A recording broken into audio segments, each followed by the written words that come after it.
Next up, we have a plenary lecture by Professor Brian Schmidt. Prof. Schmidt was the Nobel Prize winner for physics in 2011. He is a distinguished professor of astronomy at the Australian National University, of which he had been a faculty member since 1995. From 2016 to 2023, he was the university's 12th Vice Chancellor and President. He is a Fellow of the Australian Academy of Science, the US National Academy of Sciences, and the Royal Society in London, as well as foreign member of the Spanish Royal Academy of Sciences and the Indian Academy of Sciences. He also serves on a number of boards and councils, including Australia National Science and Technology Council and Singapore Research Innovation and Enterprise Council. At the end of the lecture, there's a Q&A session moderated by Prof. Rayner from NTU. Prof. Schmidt, please.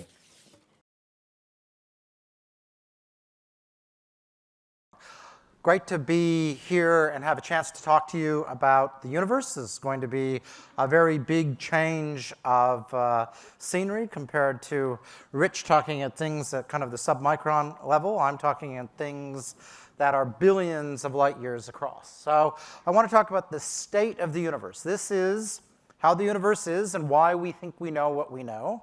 But I also want to talk a little bit about stuff we don't know yet. And so in 2025, we understand that the universe is expanding. It's about 13 to 14 billion years old. It's very close to being what we would say is geometrically flat. And it's composed of three main things, and a couple other little things we won't talk too much about, like light and neutrinos, but dark energy, which you'll learn about, dark matter, you'll learn a little bit about, and atoms, which hopefully you do know about, which Rich told us about.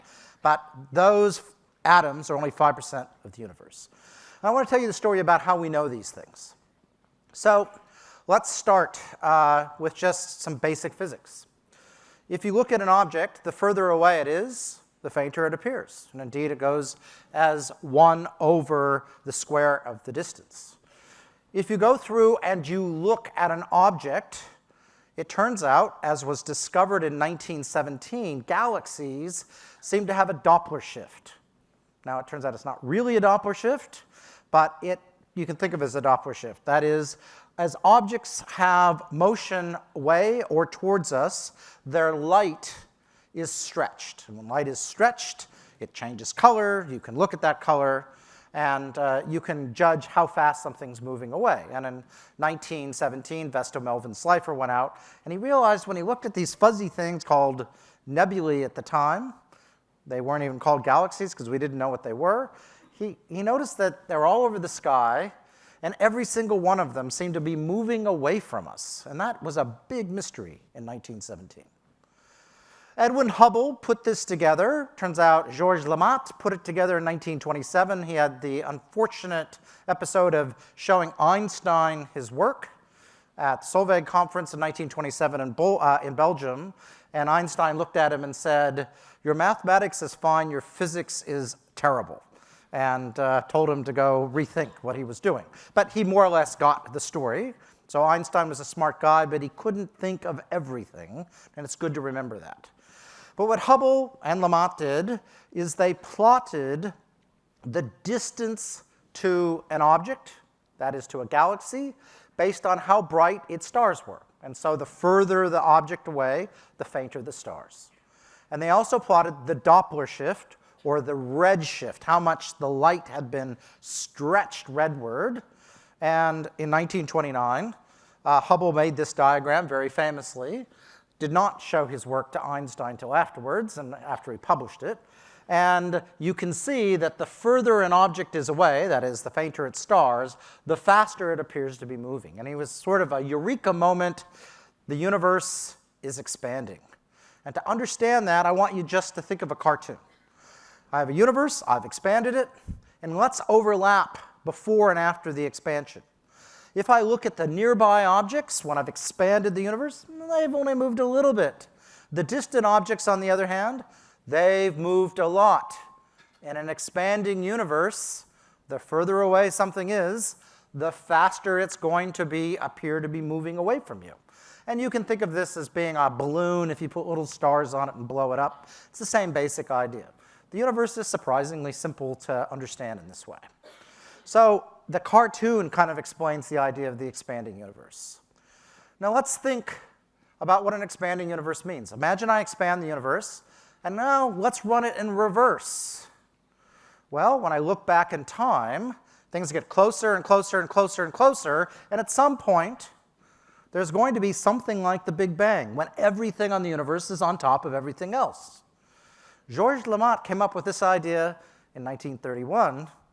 Also, people told him he was being ridiculous. Rediscovered in the 1950s and then rediscovered again in the 1960s. Seems to have been a hard idea for people to get their hand around, but it's kind of hard to avoid if you think about a universe that is expanding. So, the Big Bang. What is the Big Bang? I have no idea. It is a time back about 13 to 14 billion years ago where the universe was insanely dense. It was insanely hot. And the universe was expanding. Now, we don't know exactly what the Big Bang is, but we know what happened right after the Big Bang. And we see it through this image. This is a microwave image of the entire sky called the cosmic microwave background. And this is the universe when it was approximately 300,000 years old, glowing. And all the little divots and things you see, those are going to become clusters of galaxies in the future. But this is the afterglow of the Big Bang when it has cooled down to about 3,000 degrees. And it's when hydrogen suddenly is able to recombine.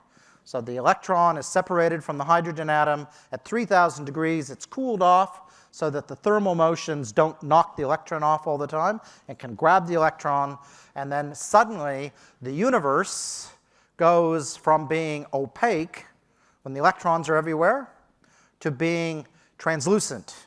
So the universe is opaque, cools down to 3,000 degrees. Suddenly, the fog is lifted, and we look back to the fog bank. That is the fog bank left over from the Big Bang. All right, now let's graphically think about what we've just seen. That image of the universe expanding, where I put it in reverse, well, that's graphically, you can think of it this way. The universe is expanding, objects are moving away from each other, and there's a time when they're on top of each other. That's when their separation goes to 0. The slope of that line tells you how long ago in time the objects were on top of each other. So if I can measure the slope of that line, that's the expansion rate of the universe that Hubble measured, that tells me how old the universe is. Now, I thought this was a really cool thing to do when I was in graduate school. So I finished my PhD the year Rich won his Nobel Prize. And here I am as a very young Brian, showing my PhD supervisor the expansion rate of the universe. And how old is the universe? Well, the number we got was that the universe was about 14 billion years old. This was quite a controversial number at the time, but it was the number that my data gave, and it turned out a whole bunch of other data with the Hubble Space Telescope came, and we've kind of converged with my PhD thesis being more or less the correct answer. I won't say I get credit for discovering it, but it's nice to at least gotten the right answer in the problem set, so that's good. All right. Now let's think of all of this from a theoretical basis. Everything in cosmology is tied to Einstein's theory of gravity. And it comes from, in 1907, Einstein reportedly seeing someone fall off a roof. And rather than grabbing an ambulance to get the guy to the hospital, he thought, wow, I think as that guy fell, he would have been weightless. That is, his acceleration would have completely counteracted gravity. And I think that must always be true. I don't see how you'd separate those things. So his idea was that acceleration, due to inertial acceleration, going faster or slower, and gravity were inseparable. They're always equivalent. And it took him, it turned out, 8.5 years to go through and reconcile mathematically that idea with the idea that the speed of light is always the speed of light no matter what frame of reference you're in. And you get the equations of general relativity that emerge from that simple geometry consistency. And they've never been shown to be wrong, even all these years later, well after the 100th anniversary of Einstein's theory. And it is this discovery that made Einstein famous. E equals mc squared, that was famous amongst physicists. This was in the New York Times because he predicted that space would be curved, that the universe was different than we thought, and he thought of it purely from thought alone. We almost always make discoveries because something's not working right. We see something we don't understand. Einstein did this pure on aesthetics. You really got to go back to Copernicus saying the sun's at the center. I don't know why, but it just feels right. And that's about the only two discoveries that really have no observational reason, nothing that we've observed to make us think they were true. So it's a very special time. So we did go out in 1919, Eddington, and then a group in Australia in 1922, went and looked at an eclipse. They saw where the stars were in an eclipse. They let the sun, because the sun will have bent space, so the stars will be displaced from where they should be because space is bent according to general relativity. And it predicts how much its space will be bent. And then you wait for the sun to move on, and then you can look back at where those stars were without the sun, and you can see that they have been displaced as the theory of general relativity predicts. Now, general relativity is quite a complicated theory, and this is how it describes those graphs I've just shown you. Okay, I'm not going to go through and derive this. I want to show you there are equations, and they're not that difficult to figure out once you get your head around them. But effectively, how far away an object is related to its redshift, which we described as the letter Z, and essentially what the universe is made out of. That's the only thing that matters. What's the universe made out of, and how far away is an object, and you kind of got everything else. The Hubble constant out here in front is a scaling thing. It tells you how long things are going on, but it turns out it doesn't actually change the shape of the curve. It's just an overall up and down measure that we need to worry about. It tells you how old the universe is. All right, so in a simple universe, what happens? If the universe is empty, that equation says it's a straight line. It's just the further back in time you go, the more the universe has expanded, or has expanded over time. So we call the scale factor how much the universe has expanded. Has the universe doubled, tripled, quadrupled in size, okay? So if a universe is empty, measured by this Greek capital omega, Greek omega tells you 0, universe has nothing in it.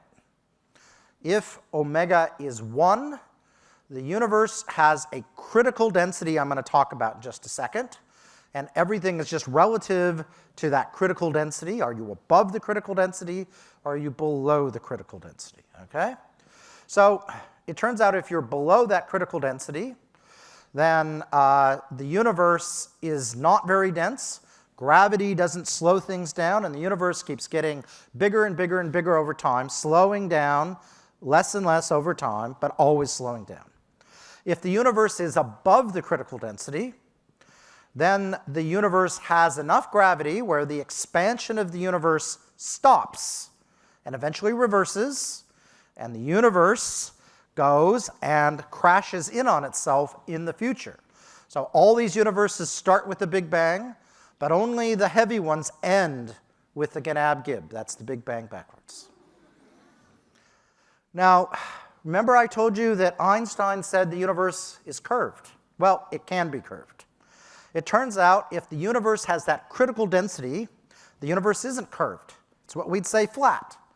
Triangles add up to 180 degrees, as they should, but different than if you're on, for example, the Earth, where triangles add up to more than 180 degrees because the surface of the Earth is curved. And we don't think of triangles adding up to more than 180 degrees on planet Earth, but they do. Get a globe out, get a piece of string and 3 pins, and look at a triangle. It adds up to more than 180 degrees. And so the universe has these 3 phases. It has the light side, where the universe has hyperbolic geometry, that is, triangles add up to less than 180 degrees. the heavy side where they add up to more than 180 degrees, and the just right side where the universe is flat, triangles add up to 180 degrees. Note that a heavy universe that has a beginning and an end in time is finite. It curves around onto itself, such that if you walk out this direction, if you have enough time, you'll end up eventually where you are. And you say, I don't get how that works. Well, that's because you can't perceive the curvature of space in that universe curving onto itself. But it can do that.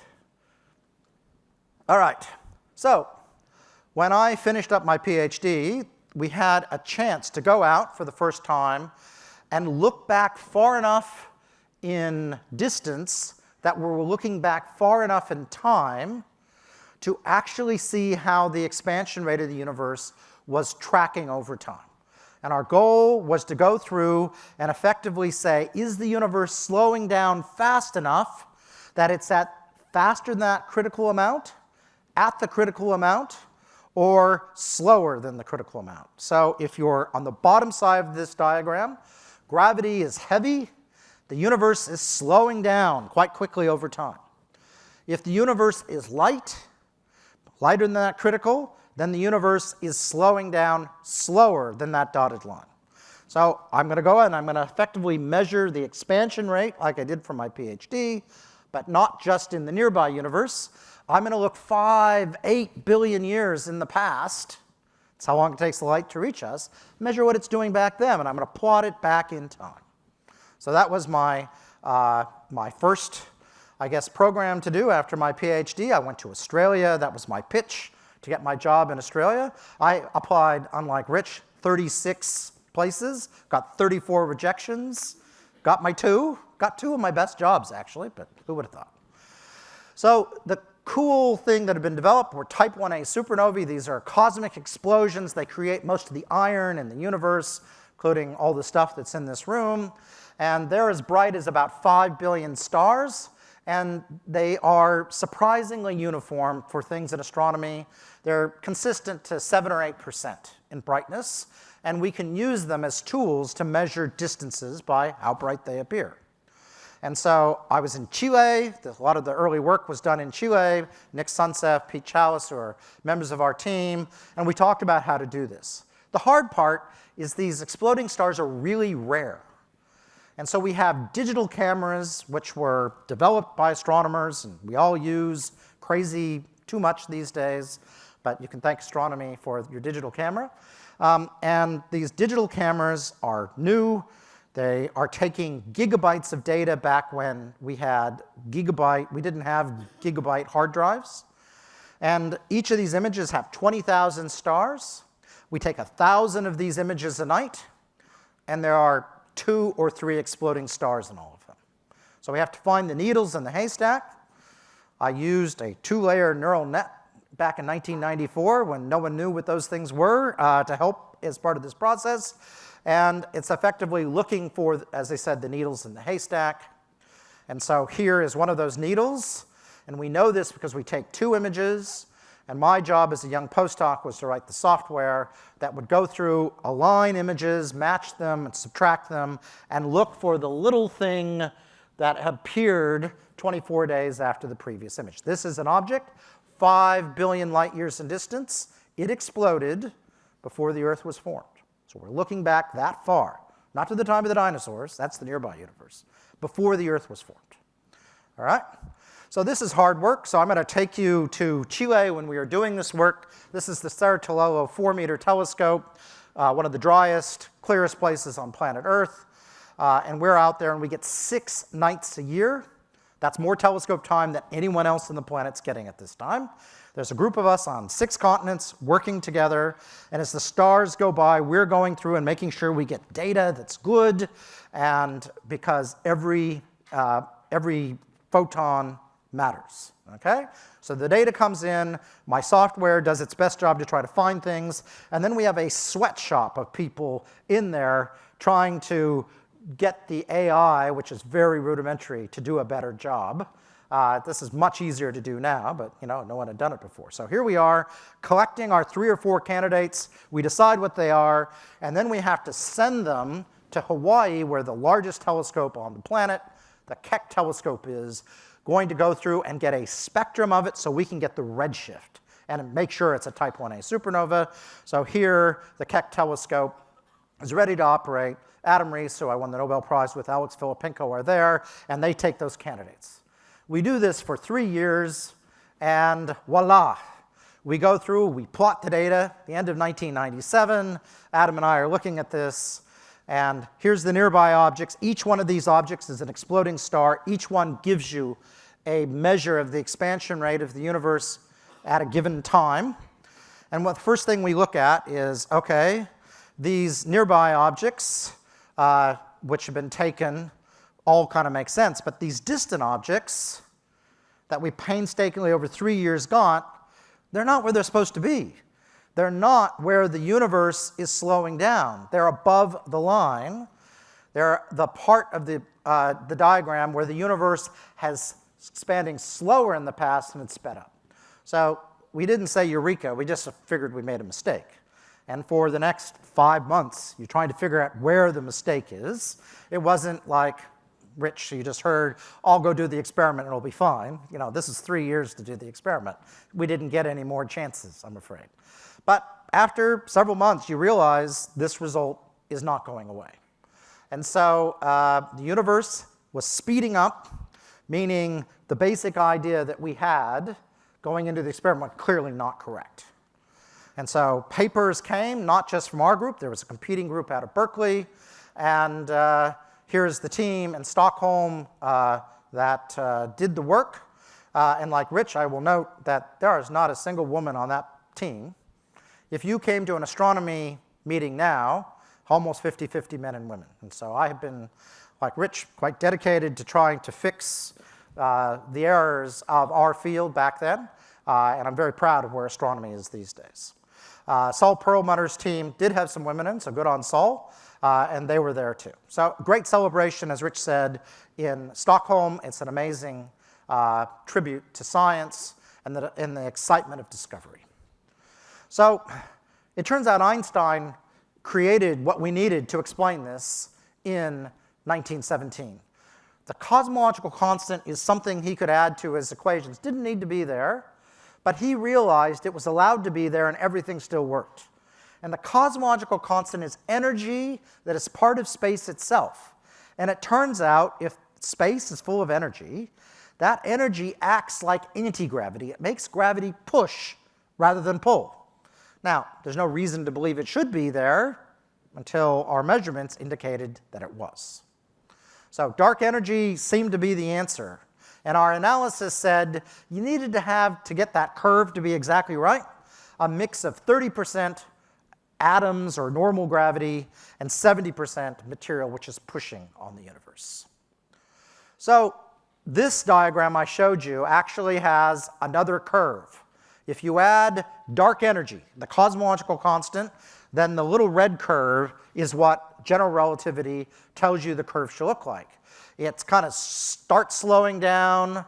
Dark energy, which is part of space itself, as space gets bigger and bigger, suddenly takes over about 6 billion years ago, and now is going to exponentially cause the universe to accelerate.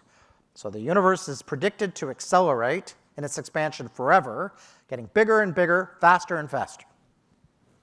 So that's quite big if it's right. So when you do something like this, there's got to be another way to check your work. And it turns out the universe gave us the most exquisite experiment one could imagine. It's this cosmic microwave background. It turns out those little bumps and wiggles are sound waves left over from the Big Bang. And so if you think about the universe as being a giant pond and throwing a rock in the pond, it turns out the wave action of throwing a rock in a pond depends on what the pond's made out of. If it's made out of honey, it's different than if it's made out of water. And so the Big Bang, it turns out, riled up the universe. It was like throwing a whole bunch of different sized rocks into the pond. Those ripples go through for 300,000 years, and then we get a picture of them in this image. So there are different size, different numbers of different size bumps in that diagram, which is absolutely computable just from understanding the same sound physics, acoustic physics, that you would use as a sound engineer, dressed up in quite a complicated way. And it makes predictions. This is showing on this side of the diagram, these are great big sound waves. These are very small sound waves. And the y-axis tells you how many of those bumps there will be on the sky. Okay? So it depends on the number of baryons. Most of you don't think of baryons as atoms. It also depends on how much matter, that is, how much stuff that has gravity in the universe. And it depends on 6 parameters, it turns out. You can go through and do all these curves that are very specific looking. And when you go through and measure it, that's what it looks like. You can fit that data perfectly. And that's a very complicated curve, right? Done from pure physics alone, thought alone here on Earth.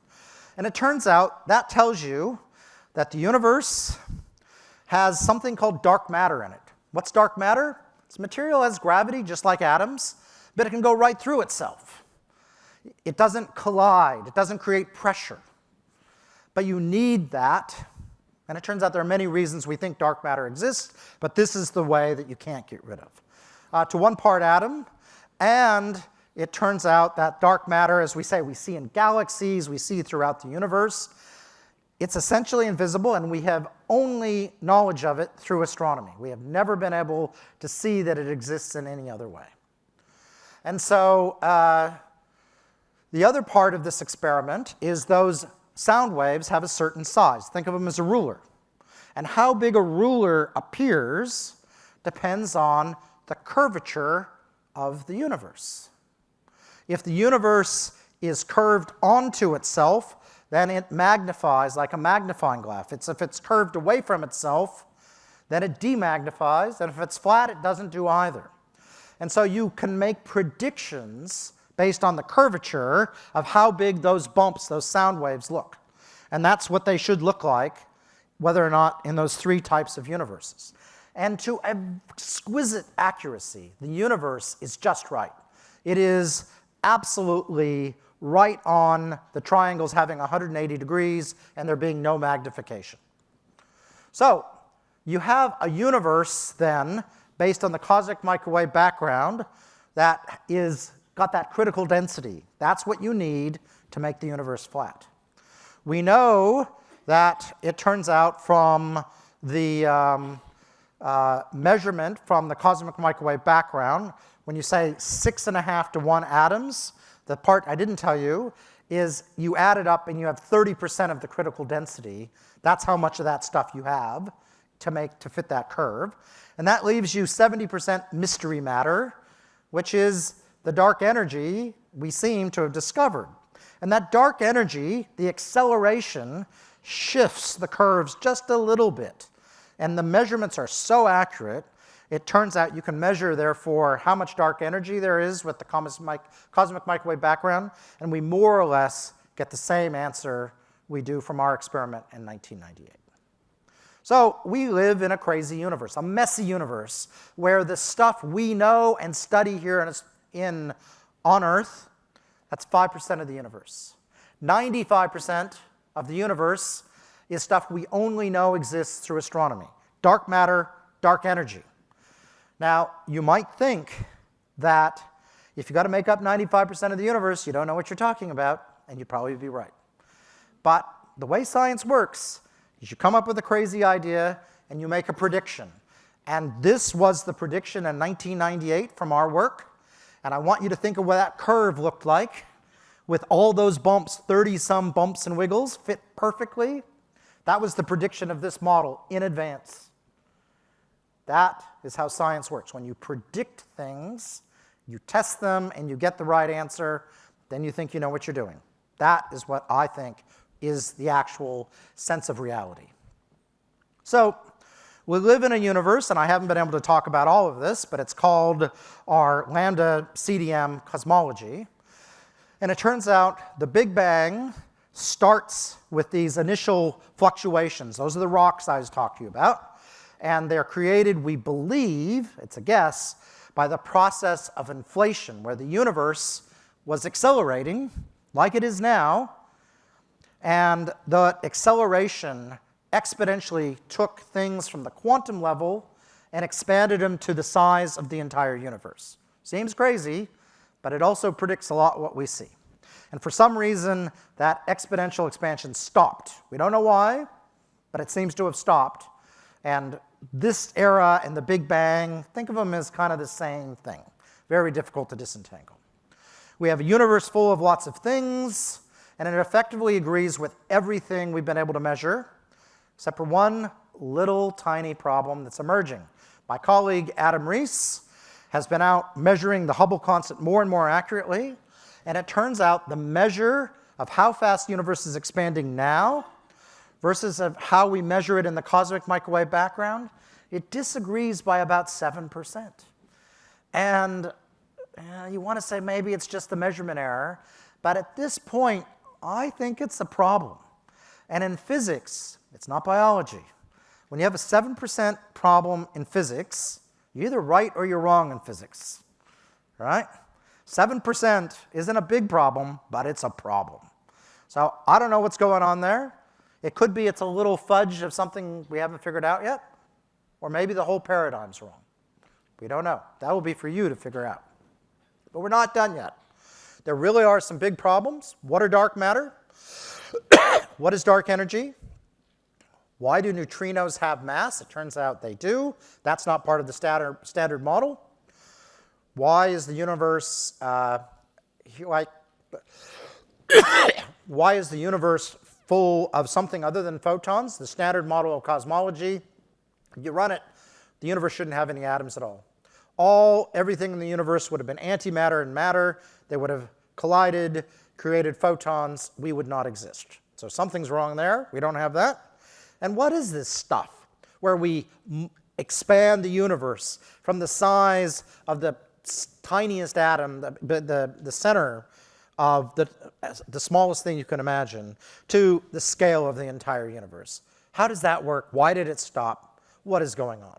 So there are lots of big cosmology questions that we have not yet figured out.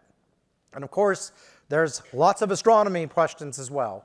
And I'm afraid you're going to have another talk from me if you want to know about all the other astronomy questions about life on Earth, black holes, and the growth of essentially the first stars and galaxies, which many astronomers are continuing to work on now. And I'll stop there. Thank you very much.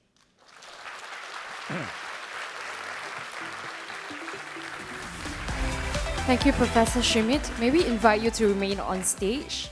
Next, you have Professor Rayner to moderate. Thank you.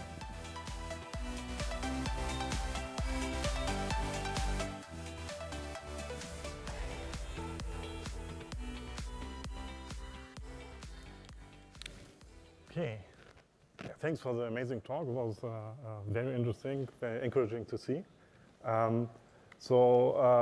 are open for questions. Maybe I start with an initial introduction question, and then hopefully some students will ask more questions. So in the last few slides, you have actually shown that there's, let's say, even more to be discovered, especially for young students.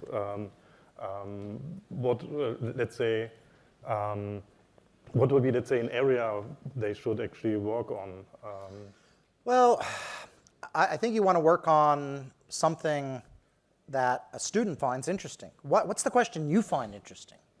Don't do what I think's interesting. I'm boring. I'm old. You want to do what you find interesting. And if you work on something you find interesting, your job is to try to figure out the answer and then tell the story to make it interesting to your colleagues. Now, it turned out when I started working on exploding stars supernovae, I mean, I couldn't imagine anything more interesting than that. But I was the only person in the world who decided to do a thesis in 1989 on supernovae because everyone thought they were boring, right? But I thought they were interesting. I worked on them. And then I was able, with my PhD supervisor, to go and make them interesting to other people. So I really think it's about learning the breadth of the field. And then when you've got something, I just really, really itching to know what that answer is, that's what you want to work on.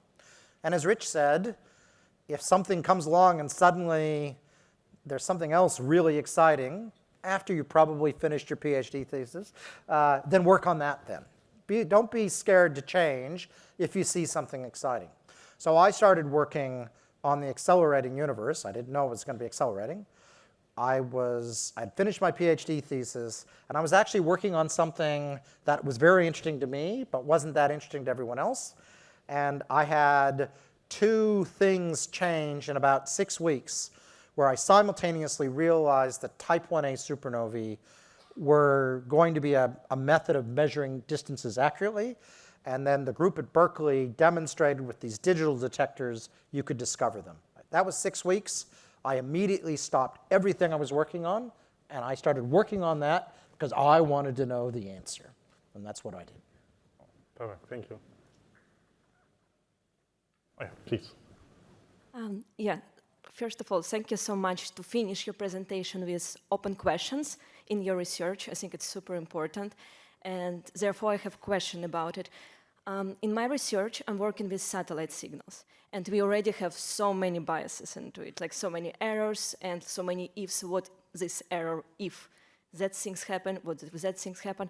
But you're doing astrophysics, and the universe is like unlimited. And how did you prove your concept? How did you prove there are no biases, no errors in your concept?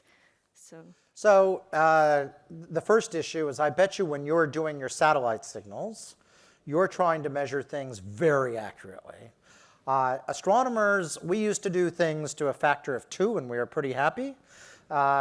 It turns out we needed to make a measurement to about 20% on this. And we had gone through and systematically looked at what are all the systematics that we think might occur. And so that was part of the experimental design, going through all the known knowns, the known unknown, or the unknown knowns, these things, and then pursuing like that. That's all you can do. And as soon as you're worried about the things no one has ever thought about at all, well, you know, that's part of discovery. So that's part of the journey of science. And that's how you advance science. And sometimes unknown unknowns get you. And when we made that discovery in 1997, we were worried about how did we make a mistake. But then when we published in March of 1998, I was worried about the things no one had thought about.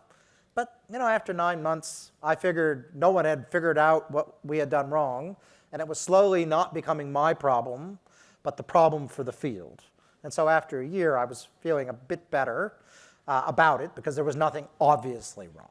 So at some point, you just have to accept the fact that you build in uncertainty into your design. Make sure you think about it, but be prepared for new things to pop up. And that's just part of science. That's the journey. Thank you. Thank you. Hi, thanks for the wonderful talk. You might not know, but you were my first astronomy teacher because of your EDX course, probably 12 years ago. Okay. With the very recent results from DESI and other experiments, we have hints that cosmology might not even be Lambda-CDM, something that even more weirder. During your research, were you anticipating something like this happening? Well, we have spent, so for better or for worse, the community of cosmology has done everything they can, spending billions of dollars, trying to figure out why the universe is accelerating. And so what they're doing is measuring it more and more accurately. And the most recent experiments, called DESI, in their first round, when they go through and they look at the acceleration, it looks like at about 1 part in 100 to maybe deviate from the than anything that could be accountable by a cosmological constant.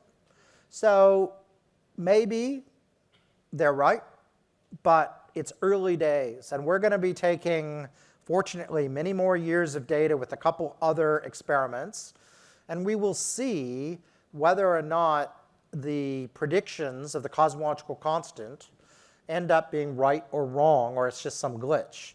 So if it's right, that is, DESI is right, and the cosmological constant isn't right, as I told you, in physics, you're either right or you're wrong. And when you really get a demonstrable measurement that shows the theory is wrong, then in physics, you're always assuming you can figure out what the correction is. So that will create a huge flood of work of people trying to figure out how do we need to change the standard cosmology to get the right answer. So that's why it's big stakes. I would not be surprised if suddenly, like, oh, actually, it turned out there was a little problem here, and actually that basic cosmological model is still right. That's a much more boring answer. And so I hope it's a new discovery, because it'll help us. But we keep chinking away in physics, looking for little cracks and models. That's how physics works. It's quite, whenever you can measure and do something absolutely precisely, where you think you know the answer, your theory gives you an answer, that's sort of the definition of physics. If you can test it where you know the answer, you're kind of in physics regime. When you're in regimes where there's some uncertainty, you're beginning to move into what I would describe as chemistry and biology, and it's not meant to be dismissive of those. It's just kind of how physics is an exact science, and that's sort of the definition of what we think physics is. And there are certain problems you can do that way, certain problems you can't. Cosmology, we genuinely think a lot of cosmology we can do exactly, because the universe is very well behaved. As soon as I get into trying to measure, for example, how stars form, that's more like running a weather simulation. And so there's some uncertainty, and it's not what we would call physics. It's more astronomy with physics overtones. Thank you. Yes, please. Thank you for the fascinating talk. I'm still trying to wrap around my head what you have shared. I do have a question regarding like what was before the Big Bang, and then also that why was it like condensed, everything condensed together? The benefit to that maybe, and then also if I understood correctly, you're saying that there are three types of universe: the flat, the curved, two types of curved. So is it like to a certain limit, it continues the curve to the full, and then it condenses again? Was it?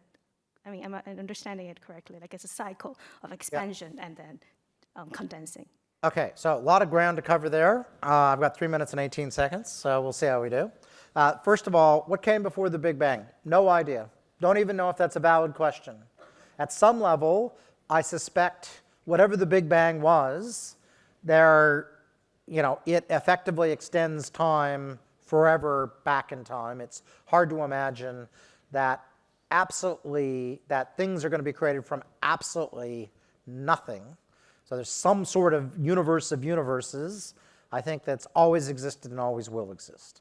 It might be our universe is one of many. It might be that the universe has always existed and it changed form at that point. We don't know.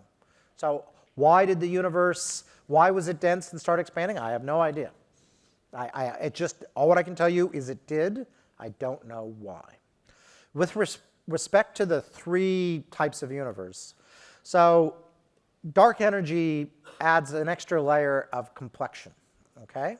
So it turns out that if the universe is curved, the addition of acceleration flattens the universe, okay? And so as the universe gets bigger and bigger, it becomes flatter and flatter. And it turns out that that exponential expansion takes the universe apart faster than it can ever curve onto itself. So once the universe starts accelerating, unless there's something to stop accelerating, and our theory is inflation, where the accelerating universe right at the time of the Big Bang finished for some reason. So we know there's a way to do it somehow. There's guesses of what that would be. we're kind of stuck with a universe that's going to get bigger and bigger and bigger until something big happens that will be a complete surprise. But our challenge as being here on Earth is you probably need to almost have infinite knowledge to be able to predict if that were to occur in the future. So it may be that we as humans will never be able to actually know just due to the limits of information. And that's frustrating because we always want to know, are there more universes out there? Well, we may not be able to. May not be able to test for that. We may want to know what's the true ultimate fate of the universe. Well, it may be that we can't possibly know that because it requires more information than we actually really have access to in our part of the universe. So there's some big philosophical questions where you can literally get a philosopher, a Catholic priest, and a cosmologist together over a beer or something equivalent and have a pretty good conversation, it turns out, and not totally disagree on things. Yeah. Thank you very much. Yeah. Okay, maybe one last question. Hello. When I was younger, my parents had this fun idea of just buying string theory documentaries for me, just to Okay. I'm sorry to hear that, but yeah, okay. I know. But the thing that kind of resonated with me over the years, there was this one episode that I remember from everything, and that was this person talking about what if we have multiple universes, just like a cheese sheet, and then there are holes in them, and in each of them there is a universe. It kind of just always stayed, and I was wondering, do you think that 70% energy, could it be from neighboring universes that come through us, kind of jumping from one hole to hole? So right now I would say there are many reasons that having many, many universes is attractive. Okay, I don't have time to go through them. So the notion of having, you can think of Swiss cheese, but think of it more of champagne bubbles going off, and each champagne bubble is a universe. There are attractive models that look like that, but they're very difficult to demonstrate that they're true. So as physicists, we try not to be metaphysicists. We try to actually be able to check and predict and do things. So people continue to work and say, are there signatures of that we can look at? So we don't understand string theory that well. We do know that it is very difficult for things beyond the horizon of our universe to imprint on our universe. That is, it's very difficult for other universes to affect this universe, just by the laws of physics as we know it. Now, we don't understand everything, but I would say it's hard to say with absolute certainty that it's impossible. I would just say it's very difficult based on our current understanding. Thanks. Yep. Thank you. So then let's thank the speaker again for the nice presentation and the nice question and answer session. Thank you.